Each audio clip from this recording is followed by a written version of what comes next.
A nossa aula de hoje é sobre a interpretação da Bíblia. E eu creio que não preciso falar muito para mostrar a importância desse assunto. A Bíblia é o livro que é recebido pelos cristãos como sendo a revelação de Deus. E todos nós lemos a Bíblia, as igrejas usam a Bíblia para estabelecer suas doutrinas, suas práticas. A Bíblia é extremamente importante na vida do cristão. Por isso que saber ler a Bíblia é tão importante. Às vezes as pessoas ficam preocupadas com a existência de tantas linhas diferentes, pensamentos diferentes, igrejas diferentes, e ficam perguntando como é possível que pessoas que creem no mesmo Deus e no mesmo Salvador e têm a mesma Bíblia, tenham ideias tão diferentes a respeito da Bíblia. O problema não é que a Bíblia dá margem a tantas linhas diferentes, o problema é que nem sempre nós estamos lendo a Bíblia da maneira correta. Então, eu gostaria de, nessa aula, trazer alguns princípios básicos de interpretação da Bíblia, alguns comentários a respeito das questões mais importantes relacionadas com a interpretação bíblica, e no final eu vou dar a oportunidade para você fazer pergunta. Então, você vai anotando aí a sua pergunta, a sua dúvida, que nós vamos dar a oportunidade no final. Muito bem, vamos começar com essa questão, por que interpretar a Bíblia? Aqui nós vamos falar de uma palavra, vamos usar uma palavra chamada distanciamento. O nome já está dizendo o que ela significa, né? O fato de que nós estamos distante ou longe de alguma coisa. Nós dizemos, na área, quando a gente vai estudar essa questão da interpretação, nós nos referimos ao fato de que a Bíblia tem dois distanciamentos que dificultam a sua interpretação. O primeiro é o que nós chamamos de distanciamento causado pela natureza humana da Bíblia. A Bíblia, embora seja o livro de Deus, não caiu pronta do céu.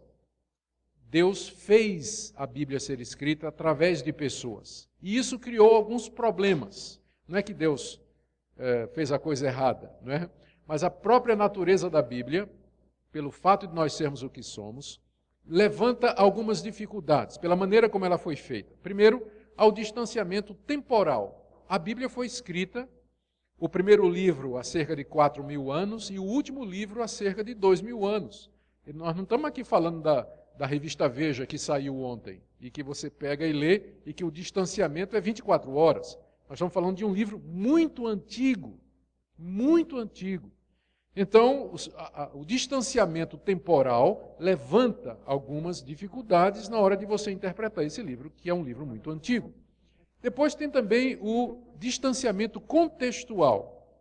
A Bíblia foi escrita no Antigo Oriente Médio, numa cultura oriental, de povos diferentes, com costumes diferentes, com uma visão de mundo diferente.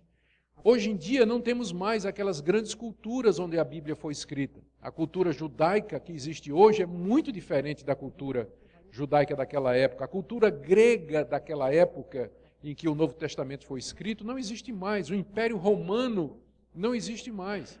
Então, o contexto em que a Bíblia foi escrito, ele não existe mais hoje. Está distante de nós, não é? Nós não podemos viver naquela época.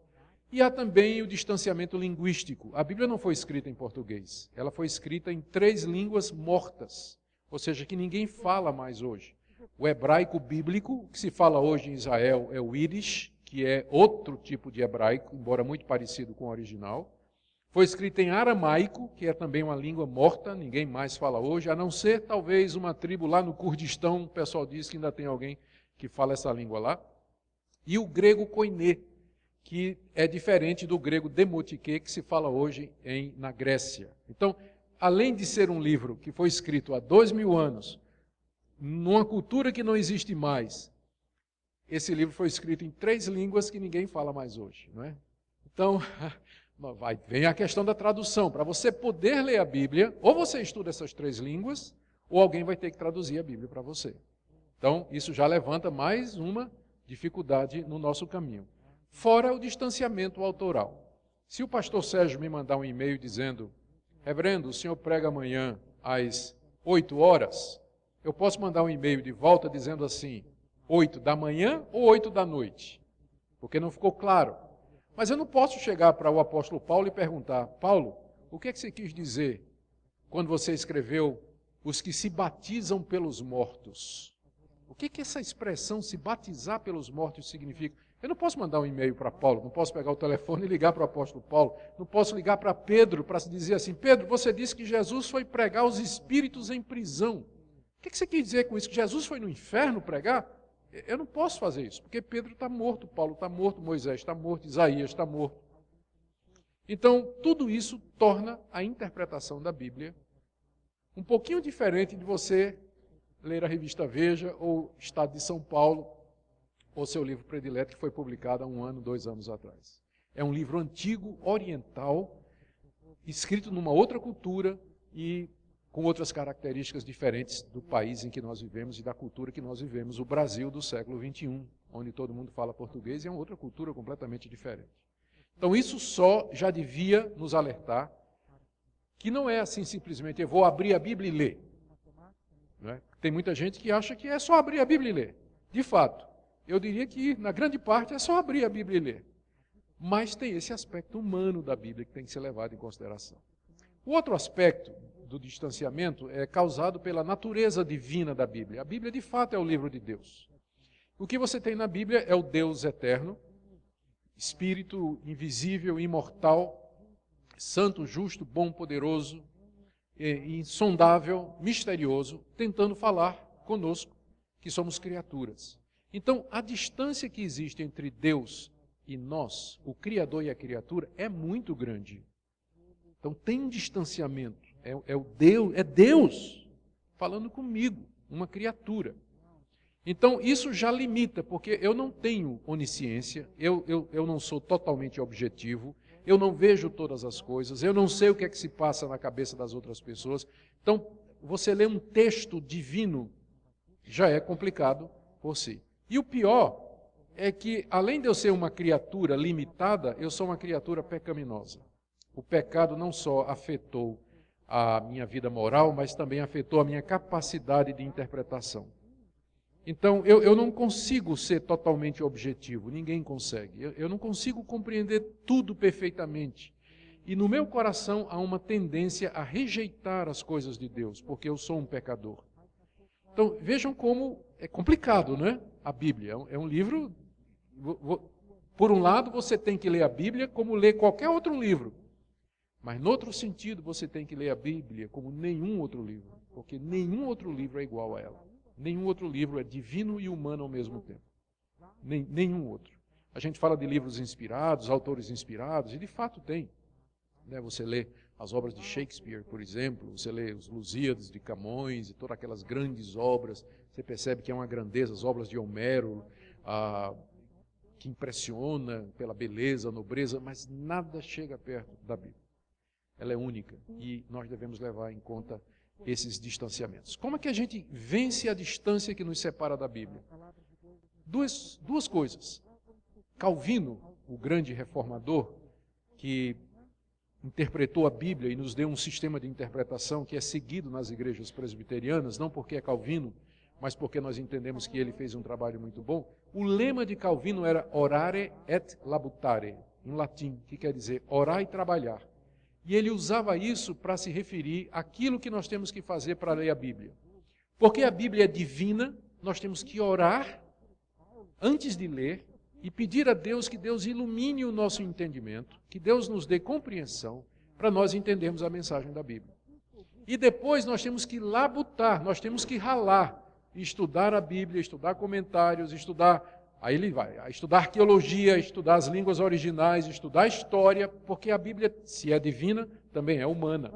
Você vence a distância causada pelo distanciamento divino pela oração, e você vence o distanciamento causado pelo aspecto humano pelo trabalho.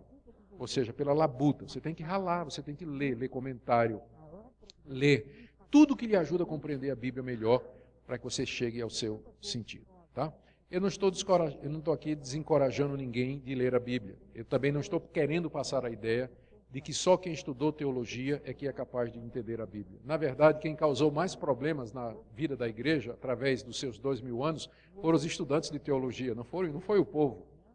né? Foram estudantes de teologia que causaram problemas. Então, a Bíblia, como ela está, você pode ler com tranquilidade. Eu diria que aquilo que é necessário para a sua salvação, para o conhecimento de Deus, para você viver nessa vida aqui, nesse mundo, de maneira agradável a Deus, isso você não precisa ser um expert, um perito, um teólogo, um estudante de teologia, um seminarista para entender. Porque é de Deus, ela é simples assim. Mas ela, pelo que ela tem partes difíceis, partes complicadas, que geram essas diferentes interpretações e que geram essa confusão que às vezes nós encontramos aí. Então vamos ver o que é que a gente pode aprender sobre isso. Deixa eu fazer algumas explicações. Nós dizemos que a Bíblia é a palavra de Deus, eu estou dizendo isso. Ela é a palavra de Deus, ela é infalível e ela é inerrante. Isso não significa que não houve erro de cópias. Pedro escreveu a sua primeira carta e mandou para as igrejas da Ásia Menor. As igrejas receberam e disseram, é uma carta do apóstolo Pedro, homem inspirado por Deus, isso aqui é a palavra de Deus, faz uma cópia, porque naquele tempo não tinha imprensa, né? Então a cópia era feita na mão. Aí fizeram cópias da carta de Pedro, a original, e leram a carta original de Pedro, e leram, como era feita de pergaminho. Você sabe o que acontece quando você usa muito tempo uma coisa? Ela se gasta, ela acaba, mas tinha cópia. Então passaram a usar cópia, e dizer, faz cópia da cópia. E depois faz cópia da cópia da cópia. Então, hoje nós não temos mais os originais. Aquela carta que Pedro escreveu, a carta de Paulo aos Romanos, nós não temos mais os originais que são chamados de autógrafos. Mas nós temos cópias que datam do século II, do século III, século IV.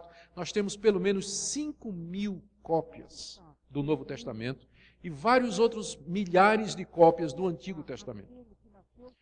Não existe nenhum outro livro que tenha tantas cópias. Vocês ouvem falar, por exemplo, de Aristóteles e Platão, não é isso? Vocês sabem quantas cópias tem das obras dele? E que não são nem dele, mas reproduzidas em outras. Às vezes não tem 10, 12 cópias antigas daqueles escritos. Não tem. E as pessoas ficam assim, puxa, mas a Bíblia foi copiada e não sei o quê. Se você for usar o mesmo critério que alguns ateus querem usar para desacreditar a Bíblia, você não vai acreditar que Aristóteles existiu, que Platão existiu, que Galileu existiu, que Homero existiu, porque a Bíblia é o livro mais bem atestado do mundo em quantidade de cópias que nós temos. Só que, já ouviram a brincadeira do telefone sem fio? Você tem uma fila de pessoas, né? Aí você diz para a primeira, o pastor Augustus é feio. Aí você tem que passar isso para outra pessoa. Aí você diz assim, ó, o reverendo Augustus é feio. Já mudou, né? Não é mais pastor, é reverendo, é feio. Aí você passa por outro e diz assim, o reverendo, olha, o que eu vi é que o reverendo Augustus é feio, mas o pastor Sérgio é pior. Aí vai, entende? Quando chegar lá na última pessoa, já fizeram essa brincadeira do telefone sem fio, quando chega na última pessoa, que compara com a primeira, houve acréscimo, houve alteração. Então é natural que no processo de cópia, um escriba, ele trocou uma letra, ele trocou uma palavra por um sinônimo. Em vez de dizer Jesus Cristo, ele disse Cristo Jesus. E quem já fez cópia sabe como isso acontece. Você às vezes copia a mesma linha 2 vezes, ou você pula uma linha. E quando você não conhece o idioma em que você está copiando, é pior ainda. Porque imagina um monge lá da Lituânia, sei lá de onde, qualquer lugar do mundo aí, que não falava grego, e fazia parte do trabalho dele copiar nos mosteiros, copiar trechos da Bíblia. Aí, naturalmente, ele não conhecia o grego, mas ele saía copiando, ele ia cometer um erro que ele não percebeu que cometeu, porque ele nem conhece a língua, não é? Então, nessas cópias que nós temos da Bíblia, você vai encontrar erros de cópia. Mas, porque tem tantos manuscritos assim, os estudiosos, que são chamados de manuscritólogos ou baixa crítica, eles comparam os manuscritos. E aí nós podemos ter certeza quase que absoluta de 95% do texto original. E os 5% que a gente tem dúvida não representa ameaça nenhuma. É troca de palavra, é uma palavra que está faltando, não ameaça nenhuma doutrina principal da Bíblia. Nada, nada, nada, nada. Então, quando você ouvir esse argumento, não, mas papel cabe tudo, você responde, inclusive a verdade. Papel cabe tudo, inclusive a verdade. não é? Então, você tem as cópias e essa disciplina chamada alta crítica ou manuscritologia, que é uma disciplina científica, ela nos dá, alguns acham que chega a 98% de certeza, né, do que era o texto original. E que o que fica com falta de comprovação não afeta em nada as doutrinas principais da Escritura. Então, mas há erros e culpitos. Então, quando eu digo que a Bíblia é verdadeira, não estou dizendo que não houve erro nas cópias. O que eu estou dizendo é que Deus, na sua misericórdia, preservou a sua verdade através das muitas cópias e pelo estudo científico nós podemos fazer a recuperação. Outra coisa, quando eu digo que a Bíblia é verdadeira, eu não estou negando que os autores bíblicos não receberam conhecimento pleno e onisciente acerca do mundo ao escreverem. Às vezes o pessoal diz assim, mas a Bíblia é um livro antigo, como é que ela não tem erros? Está dizendo lá que o sol se levanta no oriente, percorre o céu e se põe no ocidente. Quer dizer, naquela época se pensava que a terra era fixa e que o sol é que andava, né? Então, é um erro científico, porque hoje a gente sabe que é a terra que gira em torno do sol. Mas naquela época, os autores bíblicos parece que acreditavam que a terra era fixa e que o sol é que se movia. Gente, isso aí às vezes é até um pouco de má vontade. Até hoje nós, que vivemos na época científica, dizemos o sol nasceu, o sol se pôs. Então isso é linguagem do observador. A Bíblia não é um livro científico, mas ela descreve os fenômenos naturais do ponto de vista do observador. Então, para quem está na terra, quem se movimenta é o sol. Até hoje a gente diz isso. A Bíblia não é um livro de ciência, mas ela descreve os fenômenos naturais a partir da posição do observador. Então você não vai procurar na Bíblia um manual de ciências.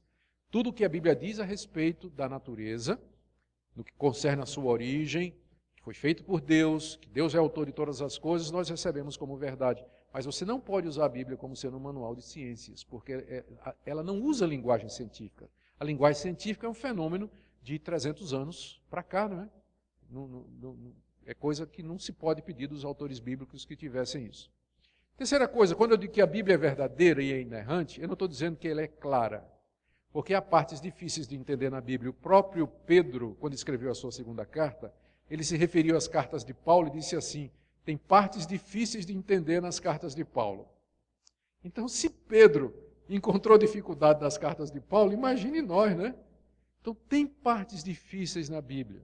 Tem partes que até em 2000 anos de história de interpretação, ninguém chegou a um consenso hoje. Então, há discussão a respeito. Há partes que não são muito claras, há partes em que a Bíblia não fala. Por exemplo, a questão da origem do mal. De onde vem o mal? Se Deus é bom, se Deus é justo, se Deus é todo-poderoso, se Ele é santo e verdadeiro, o mal veio da onde, se Deus criou todas as coisas? Essa é uma pergunta que vai ficar sem resposta, porque a Bíblia não diz. A Bíblia não diz. A Bíblia diz que Deus é bom, que é justo e tudo, mas a Bíblia também fala da presença do mal no universo. Eu sei que a Bíblia me culpa pelo mal. E diz que o pecado é resultado da minha decisão. Eu não posso culpar a Deus se eu tomo uma decisão errada e eu cometo um pecado. Não posso fazer isso. Mas a questão da origem do mal, a Bíblia deixa em aberto, ela não explica isso aí. Há outras questões difíceis, por exemplo, a questão do batismo. A Bíblia fala que todo que crê em Jesus Cristo tem que ser batizado, em nome do Pai, do Filho e do Espírito Santo. Aí vem a pergunta, batismo mergulhando ou com água na cabeça? Aí você vai procurar os textos na Bíblia do Novo Testamento, tem hora que você tem a impressão de que o batismo é por aspersão, derramando água na cabeça. Mas às vezes tem hora que você tem a impressão de que era por imersão. Como é que é isso, né? Por exemplo, no dia de Pentecostes, que batizaram 3.000 pessoas, duvido que o prefeito de Jerusalém tenha deixado os apóstolos levar 3.000 pessoas para batizar no tanque da cidade, né? Onde é que eles batizaram 3.000 pessoas em Jerusalém lá? Em que tanque eles foram batizar isso aí? Então, o parece mais provável é que foi, né, nem por aspersão, por afusão, né? Os apóstolos lançaram água, não sei como é que eles fizeram isso. Quer dizer, aí a questão do como, a Bíblia também não é clara. Aí você tem os batistas e os presbiterianos, né? Primeira divisão começa dessa falta de clareza. Na igreja presbiteriana, nós praticamos o batismo por aspersão e aceitamos o batismo por imersão. Os nossos irmãos batistas têm uma opinião diferente. Eles não aceitam quem foi batizado com água na cabeça, né? Se você for para uma igreja batista, você vai ter que mergulhar outra vez. Eu faço uma brincadeira com os batistas e digo assim, tá, você vai batizar uma pessoa por imersão. Se você bota ela com água até o ombro, ela está batizada? Não, não está batizada. Tá bom, mergulha mais um pouco. Se a água vier até o pescoço, está batizado? Não está batizado. Mais um pouco. Se a água vier até a testa, está batizado? Não, não está batizado. E se vier até aqui no cucuruto, no final, está batizado? Aí tá. Digo, pronto, então. O que vale realmente é em cima, né? Os presbiterianos se o que vale é isso, já está resolvido. Não é porque se batizar até aqui está batizado? Não está. Então o que vale é aqui em cima e os presbiterianos cobrem isso, né? Dá uma mãozada assim de água, cobrem e já está resolvido. Mas foi só uma brincadeira. Então, entende? Tem coisas na Bíblia que não são muito claras. Um outro exemplo, sobre o futuro. O que a Bíblia diz é que Jesus vai voltar, que vai ter ressurreição dos mortos, que vai ter o juízo final e que nós entraremos na eternidade para viver com Deus para todo sempre. A pergunta é, qual é a sequência em que isso vai acontecer? A Bíblia não é clara. Aí o que é que acontece? Vai ter gente que vai dizer, não, Jesus vem primeiro e depois é que vai ter o reino de paz. Outros dizem, não, o reino de paz já começou porque Cristo já reina. Ele vem no final. Outros dizem, não, o mundo vai ficando cada vez pior, Cristo vem quando a igreja estiver perseguida. Outros dizem, não, a igreja vai ganhar um mundo pelo avivamento, quando Cristo vier, a igreja vai estar gloriosa. Então, há discussão sobre isso, chama-se escatologia. E por isso que a gente precisa ter cuidado com essas opiniões. A gente pode ter uma opinião, eu tenho minha própria opinião sobre isso, que é a opinião prevalente na Igreja Presbiteriana do Brasil. Mas tem outros colegas presbiterianos que têm uma posição diferente da minha. Então a gente precisa ter cuidado, porque esse assunto é um assunto que a Bíblia não é muito clara. Mas ainda bem que esses assuntos não são essenciais para a salvação, não é? Eu não preciso compreender isso com clareza para poder ser salvo. O que eu preciso compreender com clareza é o plano da salvação. Quem é Cristo, o que Ele fez por mim, o que Ele fez na cruz, sua morte e sua ressurreição, isso eu não posso deixar de compreender, porque se você errar na compreensão disso aí, isso vai afetar o seu destino eterno. Mas escatologia, forma de batismo, isso não vai afetar não vai afetar o meu destino eterno. Bom, gente, eu também tenho que falar a respeito da tradução da Bíblia. As traduções da Bíblia não são inerrantes. Os tradutores fazem um bom trabalho. Eles tentam ser fiéis ao texto bíblico, mas nem sempre uma tradução consegue reproduzir fielmente. É por isso que é bom você ter várias traduções, para comparar e ler. Mas eu posso assegurar a você de que as traduções que você tem em português, aquelas que são feitas por comitês, eu não confio em tradução feita por um homem só. Tradução de Phillips, tradução de fulano. Não. Tradução feita por uma comissão, porque aí é bom. São muitos, né? Que se um errar, o outro corrige. A Almeida, corrigida, atualizada, a NVI, a tradução a Almeida do século XXI, são todas traduções boas. E você pode ler com confiança. A melhor coisa é você ter várias, para você comparar. E se chegar a perceber que num versículo tem muita diferença, está na hora de perguntar ao seu pastor ou algum estudioso para saber qual é o problema. É que às vezes o próprio grego, ele permite duas interpretações diferentes. Uma coisa que é muito comum na língua grega é a expressão do tipo assim, o amor de Deus. João usa muito isso. Mas o amor de Deus pode significar duas coisas. O amor que eu tenho a Deus ou o amor que Deus tem por mim.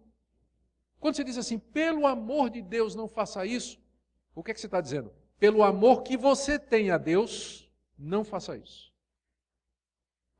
Quando você diz, eu fui salvo pelo amor de Deus, você está se referindo ao amor que Deus tem por você. Então, como é que você sabe quando é um e quando é outro? Está lá no grego, o amor de Deus. Ele não explica se é o de Deus por nós ou de nós por Deus. Então você vai ter que ler o contexto, E às vezes, surpresa, o autor está querendo dizer as duas coisas.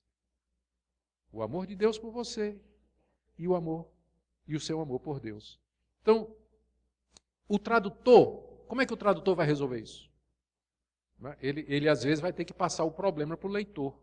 Ele simplesmente traduz o problema. Em vez de tentar resolver, ele traduz o problema. E o leitor, então, é que se vira para ver como é que ele vai interpretar. Mas você tem que lembrar que as traduções elas não são inerrantes. O bom é você ter várias para você sair comparando, e quando tiver muita diferença, você pode perguntar ao pastor Sérgio, por exemplo.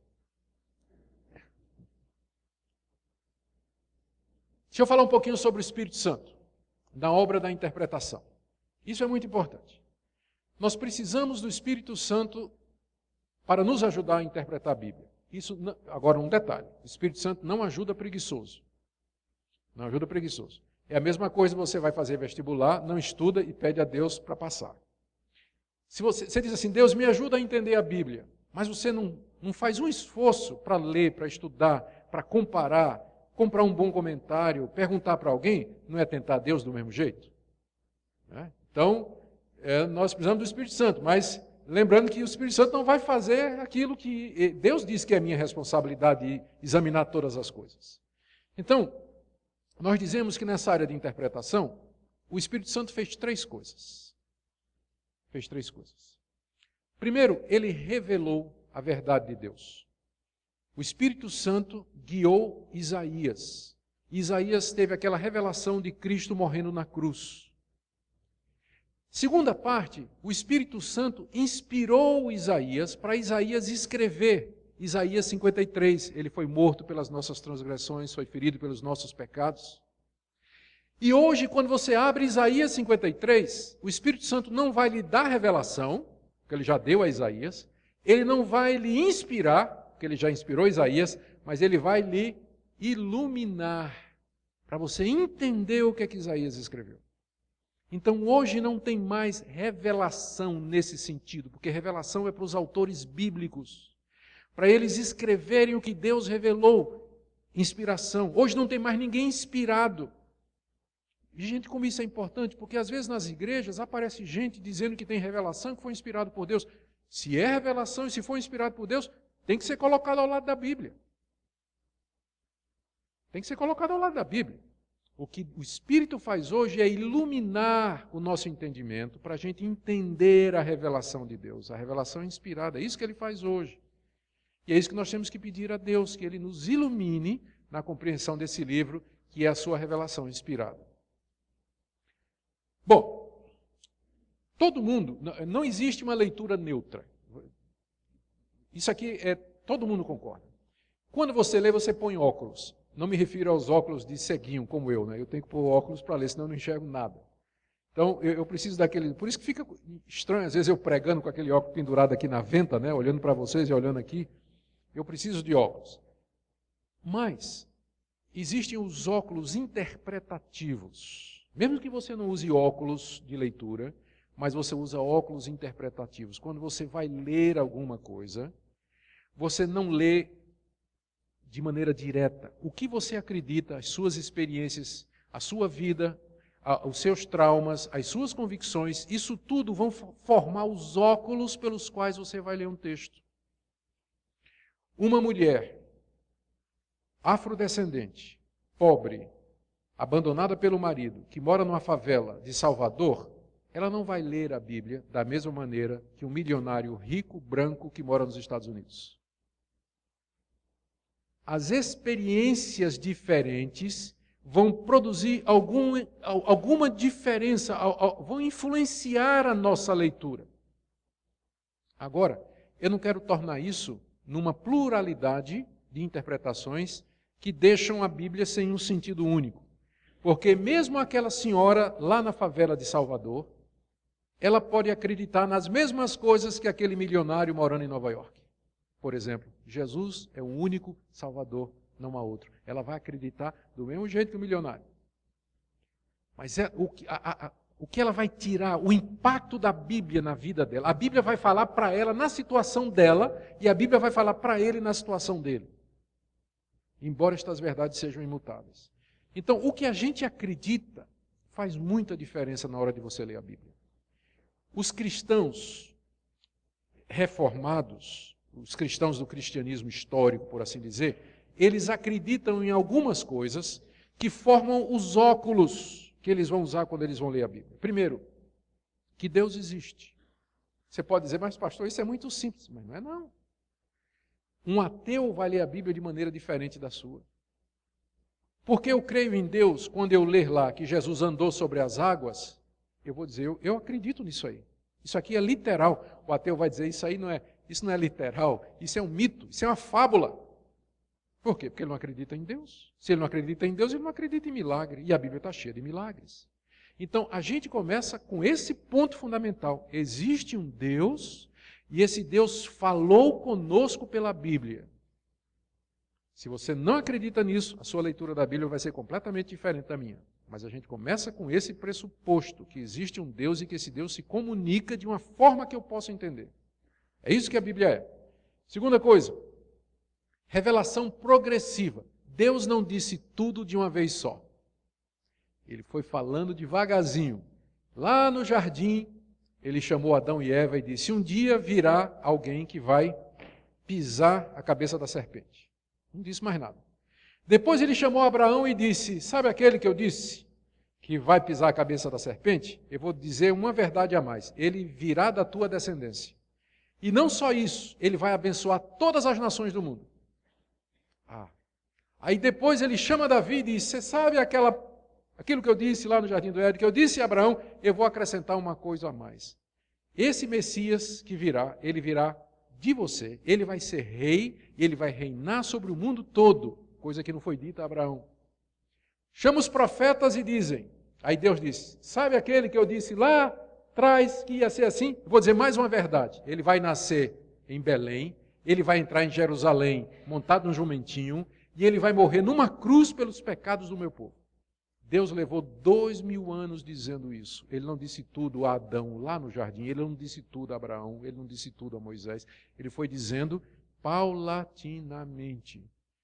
E é isso que a Bíblia é. Ela é o registro da revelação de Deus. Deus foi contando a história da salvação até o último ponto, que é Apocalipse, que termina lá com o novo céu e a nova terra. Começa em Gênesis, no jardim, e termina lá em Apocalipse, na cidade santa. É a história da revelação de Deus. Por isso, as pessoas se referem à Bíblia como sendo o registro dos atos salvadores de Deus. O que é a Bíblia? Você pode responder, a Bíblia é um livro único, porque ele registra as ações de Deus na história para salvar o homem, o que ele vem fazendo há milhares de anos para salvar o homem. Por que isso é importante? É importante para que você, quando abrir sua Bíblia em Mateus, você saber que você está lendo um capítulo do meio, né? Tem os capítulos que vieram antes e tem os capítulos que vêm depois. Não é a mesma coisa um livro de matemática? Se você abrir um livro de matemática assim no meio, você vai entender aquela fórmula? Então você tem que voltar para entender o que é que levou aquela fórmula. É isso? Então, quando você vai ler a Bíblia, lembre disso. Você está lendo um livro que tem começo, meio e fim, que tem um desenvolvimento. Por isso você tem que comparar Bíblia com Bíblia, livro com livro. Não pode ler Gênesis sozinho, porque Gênesis é só o começo, você não pode ler Apocalipse, você não vai entender Apocalipse se você não entender o que vem antes. Tá? Então, esse livro, na verdade é uma biblioteca, né? São 66 livros, né? Um desenvolve o outro. Está tudo ligado. Está tudo ligado. Bom, outra coisa. Inspiração e autoridade. Esse livro, nós entendemos, é inspirado por Deus. Essa é outra coisa que nós acreditamos. Primeiro, que Deus existe. Segundo, que ele se revelou progressivamente. Terceiro, que a Bíblia é o registro inspirado e autoritativo de Deus. Ou seja, se está na Bíblia, Deus falou, está falado. Se ele não falou, eu me calo também. Mas onde Deus fala, eu aceito e eu me curvo diante da autoridade da Bíblia. A Bíblia é a maior autoridade na vida do cristão e na vida da igreja. O que não puder ser provado pela Bíblia, nós não temos que obedecer, nós não temos que fazer. Mas a Bíblia sempre é o tribunal último, onde todas as coisas são julgadas em matéria de fé e prática. História da redenção, já falei, a Bíblia conta essa história. Se alguém disser qual é o centro da história da Bíblia, a resposta é Cristo. É o que eu falei hoje de manhã na minha pregação. No Antigo Testamento, como é que as pessoas se salvavam? Pela fé no Messias que haveria de vir. E no Novo Testamento, como é que elas se salvam? Pela fé no Messias que veio. Então, Cristo é o centro da Escritura. Tudo na Bíblia aponta para Cristo. Os tipos, as figuras, as instituições, as personagens, as histórias, as parábolas, as genealogias, tudo aponta para a pessoa de Cristo, que é o centro da Escritura. É nele que tudo converge. E o cânon completo e fechado, isso aqui é importante. Cânon é uma palavra grega que significa medida ou metro. Quando a gente fala cânon da Bíblia, quer dizer, o número de livros da Bíblia. A Bíblia está fechada, são 66 livros, Apocalipse é o último. Se você disser, e se um dia a gente descobrir uma carta perdida do apóstolo João? Eu acho que Deus não quis que entrasse na Bíblia, porque se quisesse, né, já teria colocado desde o começo. Eu acho que ela não deveria entrar. Por que isso aqui é importante? Porque o pessoal fica dizendo, e o evangelho de Tomé? Já ouviram falar disso? De vez em quando aparece aí. O evangelho de Judas. Descobriram um evangelho antigo que contradiz tudo mais. Por que os livros da Bíblia são mais importantes do que esse aqui? Porque estes livros foram inspirados por Deus, foram escritos por pessoas que foram testemunhas dos fatos, e a Bíblia está fechada. Você não pode acrescentar livros à Bíblia. Ela está fechada, não tem livros novos, não tem. Por isso também que nós não temos apóstolos hoje. Porque apóstolos, eles eram inspirados por Deus. E o que eles escreveram viraram Bíblia. Tem gente que se passa por apóstolos hoje, mas não são. Não são, porque apóstolo escreve Bíblia. E o que eles dizem não tem nada a ver com Bíblia. Nada a ver, não se compara. Não se compara, está fechado. Então veja só, são coisas que parecem simples, mas que vão fazer a diferença na hora que você vai ler a Bíblia. Se você acredita nisso, você vai ler a Bíblia de uma maneira. Se não, você vai ler de outra. Sobre traduções.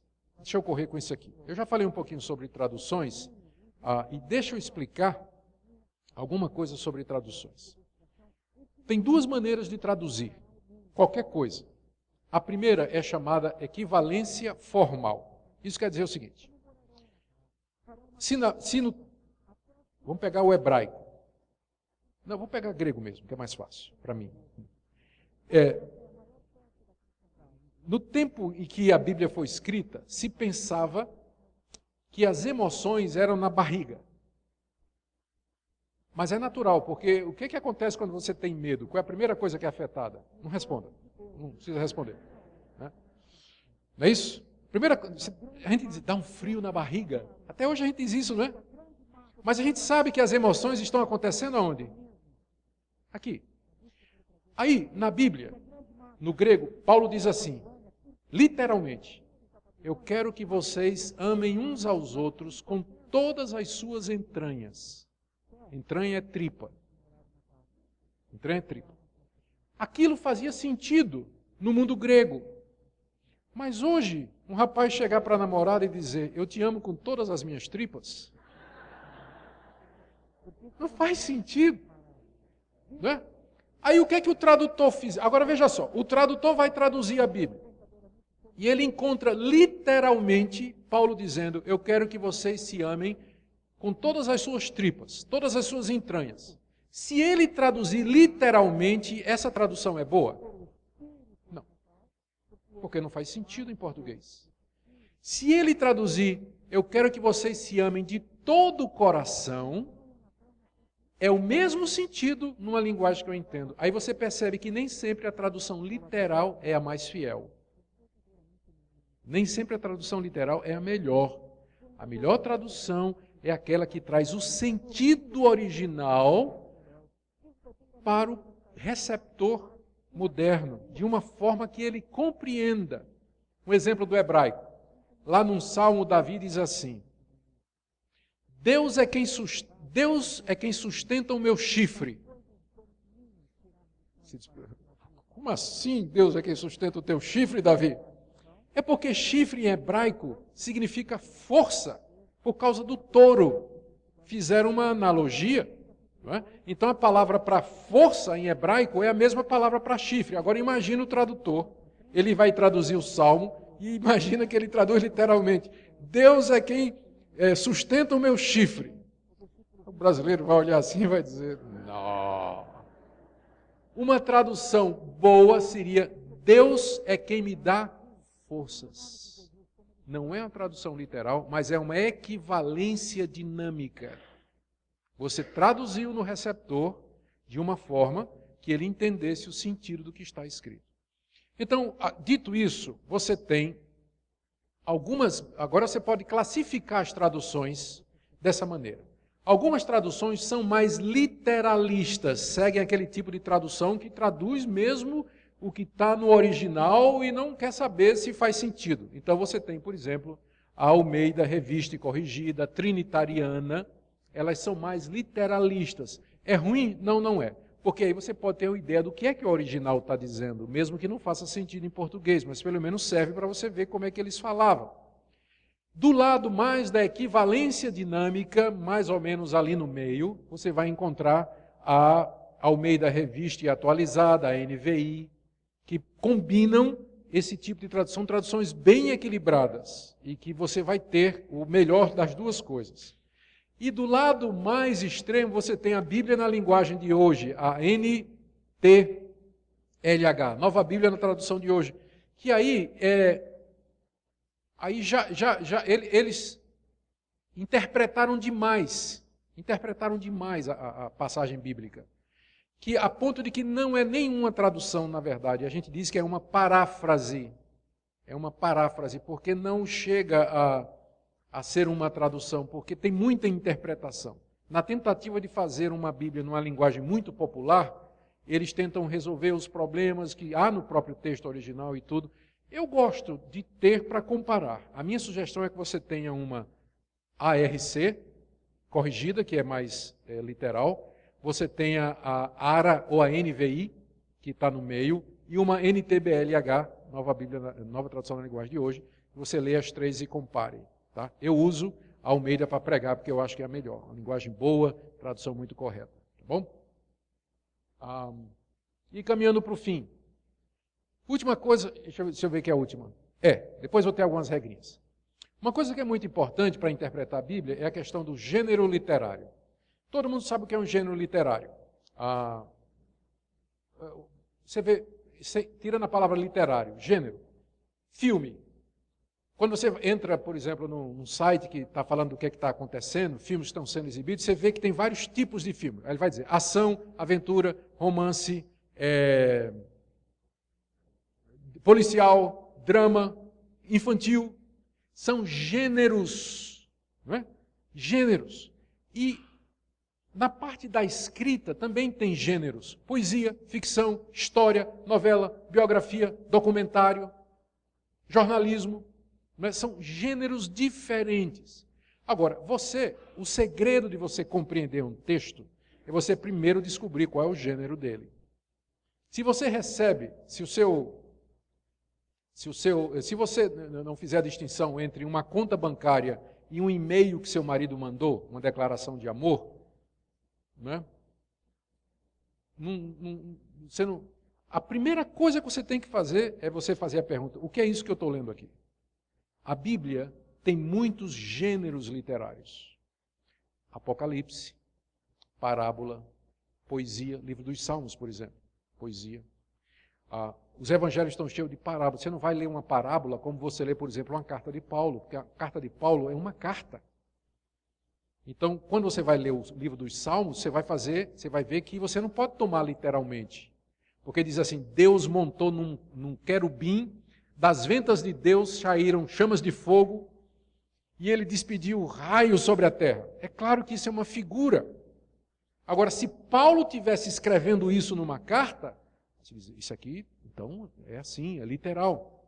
Entende? Vou dar um exemplo. O livro de Jonas. Veja como isso faz a diferença. Todo mundo conhece a história de Jonas, aquele profeta que Deus mandou pregar em Nínive. Não vou. Pegou o navio para Tarsis, Deus mandou uma tempestade, os marinheiros jogaram ele na água, veio um grande peixe, não diz que é baleia, tá, gente? Veio um grande peixe, engoliu Jonas, Jonas passou 3 dias no ventre do peixe, Deus deu ordem, o peixe vomitou Jonas, ele foi pregar em Nínive, todo mundo se converteu e Jonas ficou bravo. E Deus deu aquela lição nele, mandando o vermezinho que comeu a plantinha que estava protegendo Jonas do calor. A pergunta é, o que é o livro de Jonas? É uma parábola? Foi histórico? Foi verdadeiro aquilo? Ou é uma ilustração só do amor de Deus? O que é o livro de Jonas? A resposta a essa pergunta vai determinar a sua interpretação. Se você disser que o livro de Jonas é uma fábula, como por exemplo, Os Três Porquinhos e o Lobo Mau, Chapeuzinho Vermelho e o Lobo Mau, a Branca de Neve e os Sete Anões, e são fábulas, são mitos, são sagas, são lendas, folclore. Saci Pererê, se você entender, se você achar que o livro de Jonas é uma literatura folclórica dos judeus, você não vai ler como sendo história, você não vai ler como sendo literal, e provavelmente você vai dar outro sentido ao livro. Mas se você entender que aquilo é um relato histórico, então você vai dar outra interpretação. Como é que Jesus interpretou o livro de Jonas?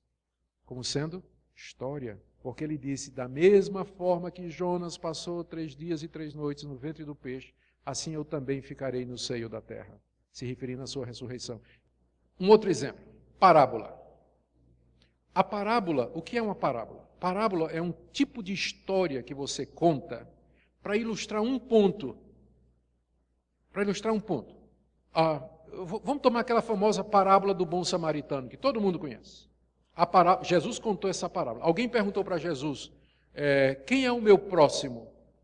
Aí Jesus contou a parábola. Essa parábola foi uma coisa que Jesus inventou da cabeça dele, uma história que ele inventou. Na história que Jesus inventou, um judeu saía de Jerusalém para a cidade de Samaria, lembrando que naquela época os judeus e os samaritanos eram inimigos, não falavam. Tipo assim, corintiano e São Paulino. Não, é corintiano e santista, né? É pior? Alguma coisa assim, não sei. Não falavam, é briga de torcida, né? Não tinha jeito. Mas esse homem judeu estava descendo para a cidade de Samaria e no meio do caminho ele foi assaltado, perdeu tudo, bateram nele, estava lá sangrando. Passou um outro judeu que era sacerdote, passou um outro judeu que era levita, olharam para o homem, ninguém se interessou por ele. Mas aí veio um outro da torcida contrária, um samaritano, passou, viu aquele judeu, ficou com pena dele. E pegou o judeu, levantou, botou remédio nas feridas, botou no jumento, levou para uma hospedaria, entregou ao dono do hotel e mandou cuidar dele e deixou dinheiro para isso. Aí Jesus perguntou, você entendeu? Perguntou a quem tinha perguntado. Esse é que é o meu próximo. O meu próximo é aquele que precisa de mim, mesmo que seja meu inimigo. Então, qual é o ponto da parábola? É ilustrar quem é o meu próximo. Só isso, é uma história contada. Mas o que aconteceu? Apareceu um cidadão chamado Orígenes, no século II, III, que interpretou a parábola da seguinte maneira. O judeu que desce para Jerusalém, de Jerusalém para Samaria, é Adão. E os salteadores que bateram nele e roubaram tudo foi a queda, lá no Jardim do Éden. O levita e o sacerdote que passam e não fazem nada representam a lei e os sacrifícios que não pode salvar. O bom samaritano é Jesus. E quando ele levanta o homem e bota remédio nas feridas, aquilo é o sangue dele que purifica de todo o pecado. E ele pega aquele homem e coloca no jumento, que é o evangelista, e leva até o hotel, que é a igreja. E diz para o dono do hotel, que é o pastor, cuida dele até que eu volte, que é a segunda vinda. E dá 2 moedas, que é o bater-me Santa Ceia. Orígenes interpretou assim.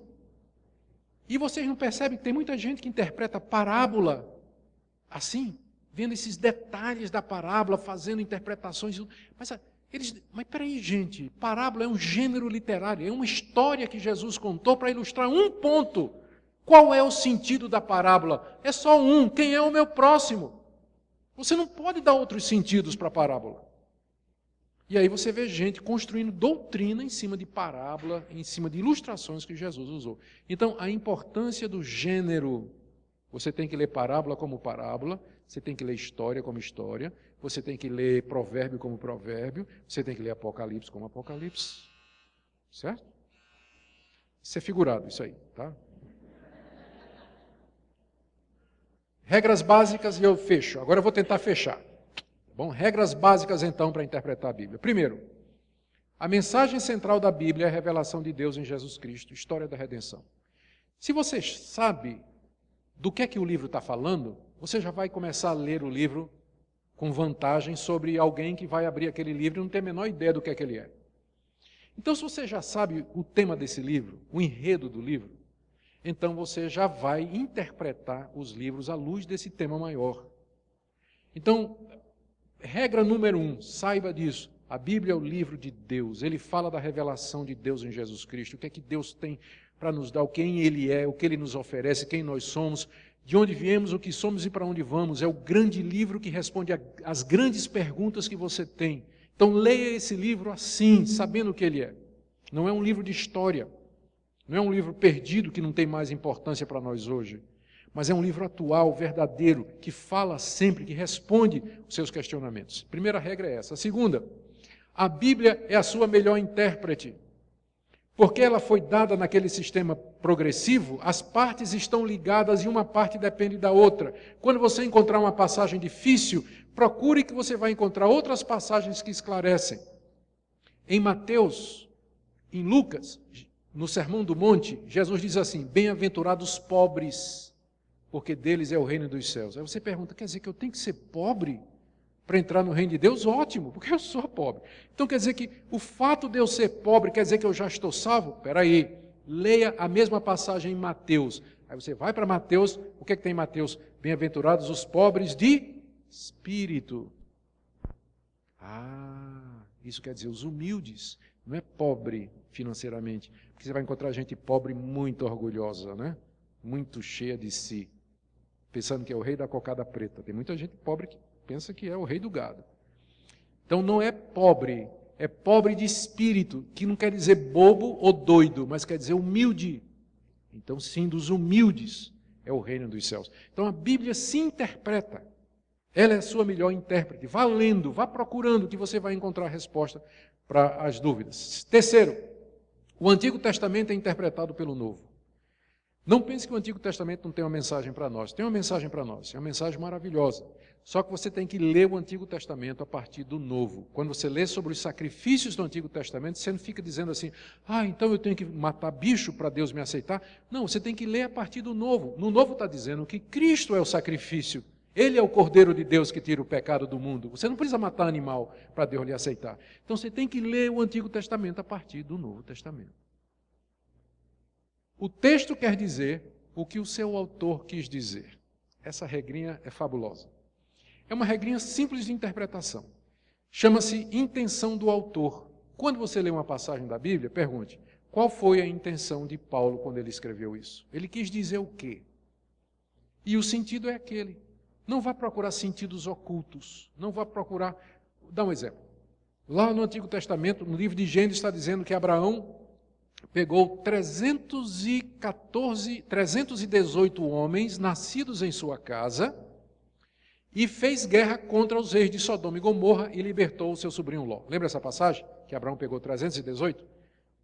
Bom, aí apareceu um intérprete na igreja antiga que disse assim, 318 em hebraico, aliás em grego, representa a letra Tau, que parece uma cruz, e um eta, que é a primeira letra, um iota e um eta, que são as duas primeiras letras do nome de Jesus. Então 318 significa que Jesus morreu na cruz. Pergunta, quando Moisés escreveu que Abraão pegou 318 homens nascidos na sua casa, era essa a intenção de Moisés? Duvido. Duvido que Moisés não falaria em termos de cabala, numerologia, porque isso é cabala e numerologia. Quando Moisés quer dizer uma coisa, ele fala com muita clareza, leia os 5 livros de Moisés. A Bíblia não tem mensagem oculta. Não existe uma mensagem cifrada na Bíblia, ligada a número secreta que só os espirituais podem entender. A mensagem da Bíblia é claro que porque Deus quer falar conosco, Ele não fala de maneira oculta. Não tem sentidos ocultos por detrás das histórias da Bíblia, das palavras da Bíblia, da letra da Bíblia. O que você lê é o que você tem. É aquilo que está escrito, nada mais. O texto quer dizer o que o seu autor quis dizer. Segundo, e agora eu estou terminando, o sentido natural tem que ser preferido ao literal, aliás, ao figurado. Antes de você procurar um sentido figurado na Bíblia, verifique se o sentido natural não é o melhor. Quando, por exemplo, diz assim, quando Jesus disse que você não deve adulterar, você diz assim, não, mas isso aí é figurado. Ou quando Jesus diz assim, quem não se arrepender vai para o inferno, você diz, não, o inferno é figurado. Por que é figurado? Se você interpretar no seu sentido natural, vai fazer sentido, porque você vai ver que é uma mensagem coerente. Então, antes de você optar para dizer que é figurado, esgote todas as possibilidades, porque geralmente quando as pessoas escrevem, elas querem ser entendidas, a não ser quando é óbvio que não é literal. Quando Jesus disse, eu sou a porta, você vai ler aquilo figurado ou literal? Figurado, porque Jesus não é uma porta de madeira que você bate, né? Isso é uma metáfora, mas é óbvio, o texto está pedindo para ser interpretado metaforicamente, não é? A menos que seja estes casos, sempre a interpretação correta é o sentido natural, óbvio, literal do texto. Não vai procurando interpretação figurada, mas leia a Bíblia no seu sentido natural. Outra coisa, cada texto tem um sentido só, não dois. Você diz, mas pastor, isso não é verdade. Toda vez que eu leio a Bíblia, é uma mensagem nova. É como se a Bíblia me dissesse uma coisa nova. Espera aí, você está fazendo uma confusão entre sentido e aplicação. Salmo 23, o Senhor é meu pastor, nada me faltará. O que isso significa? Só significa uma coisa, que Deus cuida de mim como o pastor cuida de suas ovelhas. Pronto, não tem outro significado. Só que, quando você lê essa passagem, quando você está doente, é uma aplicação. Quando você lê essa passagem, quando você está sozinho, é outra aplicação. O sentido é o mesmo, mas as aplicações são muitas. Então, o que você tem sentido na sua vida, não é que a Bíblia tem muitos significados, mas como ela se aplica às diversas situações da sua vida. Mas o significado é sempre o mesmo. Há um Deus que ama você, que cuida de você, não importa em que lugar você esteja. Só tem um sentido. Não tem dois, mas um sentido apenas. E por último, todo texto tem que ser entendido à luz do seu contexto. Último exemplo. Sabe aquela passagem que o pessoal da SAF gosta, reverendo Sérgio? O pessoal da SAF gosta muito daquela passagem. Um ao outro ajudou e ao seu companheiro disse, esforça-te. Já foi lema de congresso da SAF. Só que quando você vai ler lá em Isaías, é um idólatra dizendo para o outro, vamos cortar uma árvore, vamos fazer um ídolo. Um ao outro ajudou e ao seu companheiro disse, esforça-te, corta bem a árvore, vamos fazer o ídolo. Tirar o texto fora do contexto, né? Como se fosse um crente dizendo para o outro, mas é um idólatra dizendo para o outro.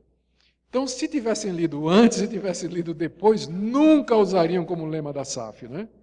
Tem que ler no contexto, porque a Bíblia não é uma caixinha de promessa. Todo mundo sabe o que é a caixinha de promessa? Quem lembra das caixinhas de promessa? É aquelas caixinhas que tem um monte de versículo dentro, né, que você todo dia abre e tira um versículo feito horóscopo.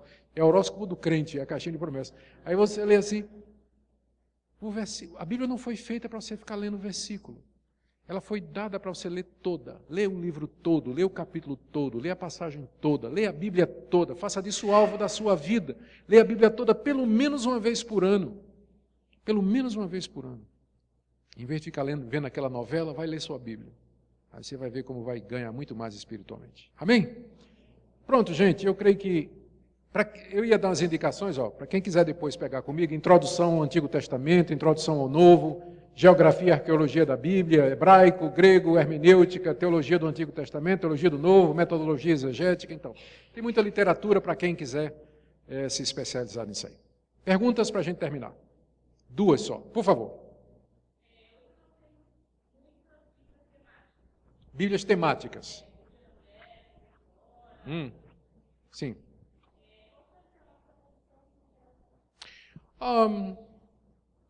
A Bíblia temática é mais um comentário, né, que foi feito pela casa editora que publicou a Bíblia, visando um público específico. Eu não gosto não, porque é muito dirigido esse tipo de interpretação. Dá a impressão de que a interpretação que a mulher vai dar é diferente da interpretação que o homem vai dar, embora, é claro, essas coisas possam contribuir. Mas não na interpretação do significado, mas da aplicação. Eu prefiro Bíblias que sejam comentadas, tipo Bíblia de Genebra,